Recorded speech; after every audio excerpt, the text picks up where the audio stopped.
Good to see you. Alright there, Revenants, welcome back to Code Vein, and what I wanted to share today was nothing unorthodox or out of the ordinary, but what we're going for here is we're going for the charge attacks from the Blanched Greatsword, and you can see here that we're exactly at half of the value for weight for Hades, and we have a really good leak resistance here at 158 from the leak resistance. This is an increase of 25 to your leak value, and then leak vaccine is a flat 10 additive to your leak value. So we can have 168 here on leak, which is one of the highest values you can get to in the game for leak. So we're gonna try for it. And also what this Blanched Greatsword boasts is the fact that it has a 255% multiplier on the charge attack here, and it costs no iCore, and it's the third highest, I believe, charge attack value in for the Greatsword category. The others being the Judgment Edge and the Argent Wolf Kingblade are the two that surpass it. So here we're going to be running Yakumo against my better Judgment, and we'll see just how this goes. And we should be able to go for a guard booster here as well, and that should bring us to 100 block on Crush. So we still have some gaps here in our defense, but that's okay because we do have the ability to stagger very well with our regular attacks, because we do crush damage, and so because of that we're able to really get some damage out on the enemy. Okay, and you can see there that we got hit twice, and it only got us to half of our leak value, which is okay by me. And we'll go for another attack here. Okay, and you can see that we definitely do have the damage to put out on these guys because we're doing Crush Ice, and that is great, but we definitely have to watch ourselves in between each encounter here. And because we have the veil here that we are running, we're able to absolutely get all the iCore back that we're going to need kind of at a moment's notice with no real problems. Okay, here comes the bomber. Okay, good. Oh, we're dead there. And if we get the opportunity, we can go for Yakumo's communal, but there's no guarantee that we can actually get there. So we need 20 for that, and if we go for defenses on blocking, then we'll be able to actually do some pretty good things otherwise. But if we're not going for Yakumo's communal, then we have to go for these awesome charge attacks to make sure that we constantly get the enemy staggered, while at the same time getting a huge amount of damage out on them at the same time. And because of blood-sucking blades, we're actually able to get up pretty high here at 1.13, and so we'll go for Yakumo now. And you can see that we'll be able to block and then do some pretty good retaliation overall. So let's go ahead and block. And you can see there, almost 7,000, and that we do get leaked if we stand there and take the hits, but we can continue to get rid of leak as we do that. So remember, Yakumo's communal, we're able to gain 100 back every time we successfully block an attack. So it's very rare that we're going to actually need it, but during the Eva fight or the Successor fight, we'll be able to block a bunch of those attacks, and then we'll be able to retaliate with some pretty big charge attacks. So that'll be nice, and that's kind of the entire thing that this setup offers, is in places and in these kinds of options where you're going for a defensive kind of a setup. And unfortunately I can't get the backstab here, so we'll just go for a charge down. We do have a serious amount of iCore recovery every time that we get a charge attack out on the enemy, because we have a superior level of recovery. Oh, good job, Yakumo. So you'll see that Yakumo won't really be the star here of any of this, which is fine. We're not gonna make it. Okay, we did make it. Alright, and let's go ahead and... Oh, We missed this guy. Okay, we missed him again. Okay, and is he gonna get hit? Nope. Okay, well, I definitely messed that up in the worst way there, but that's okay. And we'll go ahead and heal so we don't take some fall from this fella. And hopefully we can get him backstabbed. Nope. Alright. Okay, I guess launch time it is. Launch a clock. And that is where the Blanched Greatsword really is really used the best, is in the charge attacks. It's not really meant for anything else to do a very good damaging attacks. It has fairly basic to mediocre levels of attacks power, and the charge attack is, like I said, it is one of the highest values for charge damage in the two-handed sword category. And so if you're going for that kind of a thing, then this is how you want to play it in a sense. Now, we do have the Pheon Chrome on it here for that extra 20% damage on ice. So if you're worried about running ice with this, that's okay. It's meant for only this position here to run with what we're doing for these areas, for these fellas. So don't feel bad if you don't have a Pheon Chrome on it. It's literally, whoops. Okay, and okay, Yakumo got him. That's good. And you can see there that if we had our cleansing light going, we would have done pretty well. But because we have slash resistance on our ability here to in the what is that, the suicide spur, then we're able to actually take some of these hits very, very well, whereas we may not have been able to otherwise. Oh boy. Oh, we're dead.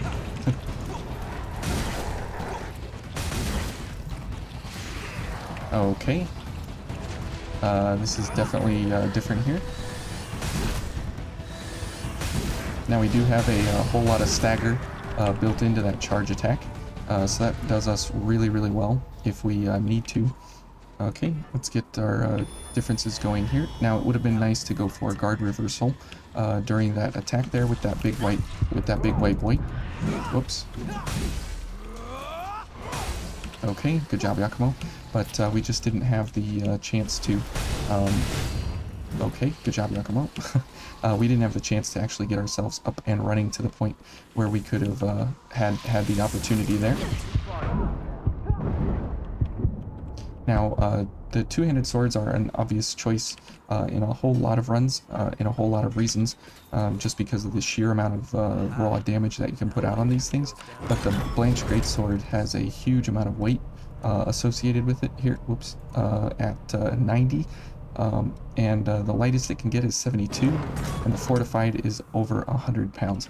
So it's absolutely wild how heavy this thing actually gets, and that's why it's kind of difficult to actually put it into builds where you're actually not slowed all the way, where you can actually make good use of everything that you have on the build. So let's go ahead and heal. Now we won't have access to Yakumo's communal unless we get a couple of charge drains along the way here on the run back. So hopefully it is one and done here with the Successor. But you never know. She can be kind of feisty sometimes. And the nice thing is that because the charge attack doesn't take Ichor to use, doing it for some boss like this where you have leak problems, it won't invalidate our entire build. It will just make it harder to move along the way. So that's kind of why it's important here. Whoops. Okay, and there's 16, so that's good. We're at least at 16, so we need 2 backstabs on this fella if we can get him, but if we can't, that's fine. We can maybe go for a charge drain or something, and get the other 2 Ichor just like that. There we go. Good job, Yakumo. that works out just nicely. So that way we have 20 ready for the fight at a moment's notice when we actually get to a point where we can actually use Lupinus Vita.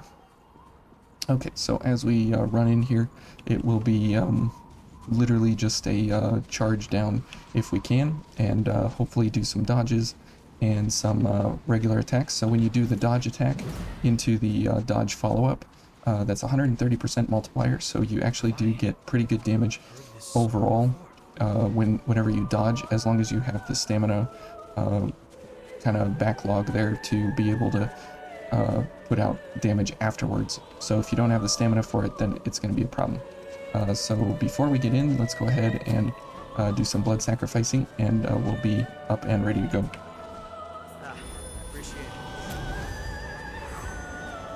Okay, now hopefully we are able to maintain everything here during the fight, and if not, that's okay. And heal. Now, Lupinus Vita is not anything absolutely bonkers crazy that's going to change the course of the fight here, but it will help us out. Now, the leak vaccines, they only last for 10 seconds, or sorry, 20 seconds, but so it'll be 30 seconds with what is that? Ouch. Okay. And we're dead. Thanks, Akumo. With yeah, oh. So there, the charge attack was pretty slow, just because we didn't have the ability to get the second one in the run there. So pretty bad start there, but that's okay. Yeah, I'm fine. But running Lupinus Vita, it will allow you to get slow rolls, so that's not really something that's of really good use here. But we had one instance of it where we used it, and it actually helped us on that anteater fella before the first missile there. But it's not a very good communal, and it's pretty sad that that's the case, but we're definitely going to try and keep Yakumo alive more than actually going for his communal, because communal is only about blocking, and blocking on this will lead to leak, which isn't a huge deal, obviously, for us, but it's not like that amount of damage that's going to come out of it for the extra about 400 or 500 that we're going to get is not really going to change the course of the fight. So we're just going to go ahead and skip that for now. But that is kind of the weirdness that you get into with Yakumo, is that he has a pretty lackluster communal, whereas most of the other partners have really good communals, except for Io. She and Yakumo kind of fall behind, unfortunately, in the communal space, but that's okay. They make up for it in their actually pretty good usefulness as a partner. But yeah, so we'll have to be on our toes when we can get those charge attacks out, because of the fact that you know, everything kind of happens right around her, and if you're not doing things, since we don't have anything at a distance, we have to be right up close, which is the most dangerous place to be. So we'll have to really watch ourselves here. Okay, so we'll start out with the blood-sucking blades, so we can get some damage here first and get some ichor, and then we'll go for everything along the way.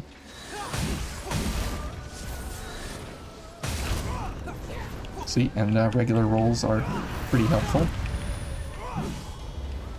Okay.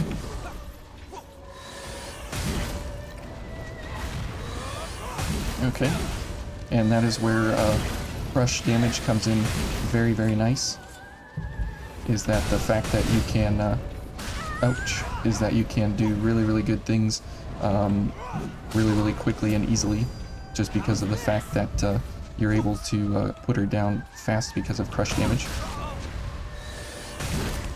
And you get extra stagger potential and everything from these charge attacks and such, and you can see there we're already at 2 staggers. which that doesn't usually happen in phase 1 to get 2 staggers. So we'll go for these.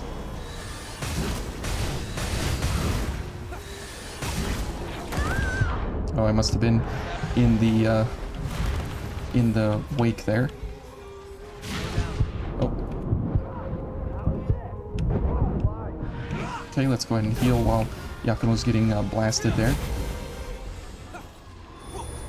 Okay, see, now here's the problem is that we need to be in close here.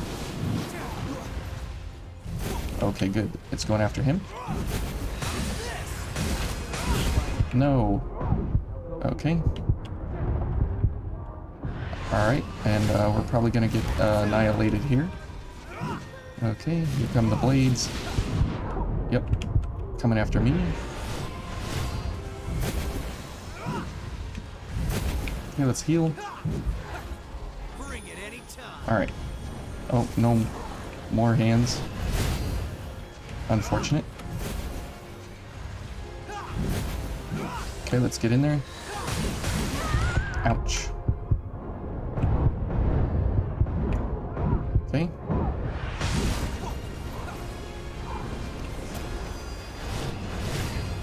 Good job, Yakumo. Okay, we'll go for another charge booster. And we'll heal again, since we have the chance to heal here. There's a stagger, and she should go down here in a second for another full-on stagger. Oh, there was another stagger happening.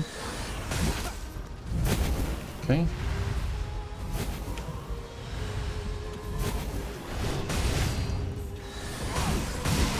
Ouch. Yakumo, please have the Ichor. Thank you. Okay, here come the blades. There we go. And this should do it. Okay.